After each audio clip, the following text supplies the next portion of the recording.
C'était la fille d'un vitrier qui était restée sur le carreau.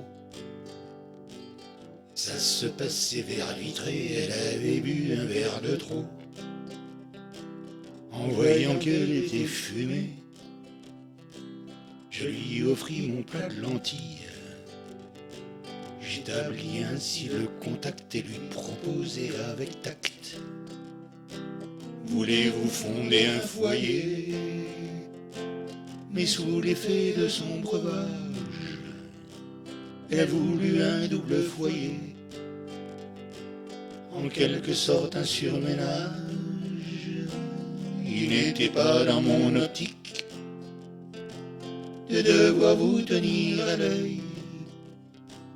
Pas de morale, pas de critique, je ne peux pas vivre toute seule. Pas de morale, pas de critique, je ne peux pas vivre toute seule. Il y a mon ami le charpentier, un charpentier bien chevronné. Il m'offre souvent un bouquet quand il veut en venir aux fêtes.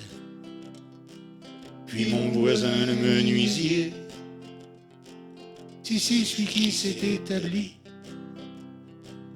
quand il pose une plainte au parquet, je crains toujours que ça me nuise. Quand il pose une plainte au parquet, je crains toujours que ça me nuise. Mon préféré, c'est le couvreur, qui pour vivre sur une grande échelle monte des projets pour mon cœur, mais va au lito avec elle. Et j'ai peur pour cet imbécile, car à vivre au crochet de tous et laisser des ardoises partout, il va lui arriver une tuile. Et laisser des ardoises partout, il va lui arriver une tuile. C'est madame, c'était très drôle. Je crains de deviner la suite, celle du plombier qui est en tôle pour cause de délit de fuite. Arrêtez madame, arrêtez, selon professionnel discours, c'est plus une alcôve d'amour, ça devient la chambre des métiers. C'est plus une alcôve d'amour, ça devient la chambre des métiers. En parlant de chambre des métiers, j'y rentre avec un tapin.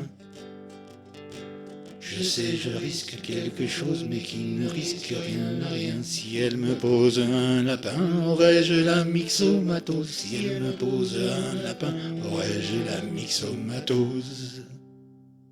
C'était la fille d'un vitrier qui avait un coup dans les carreaux. Ça se passait vers vitré, elle avait bu un verre de trop.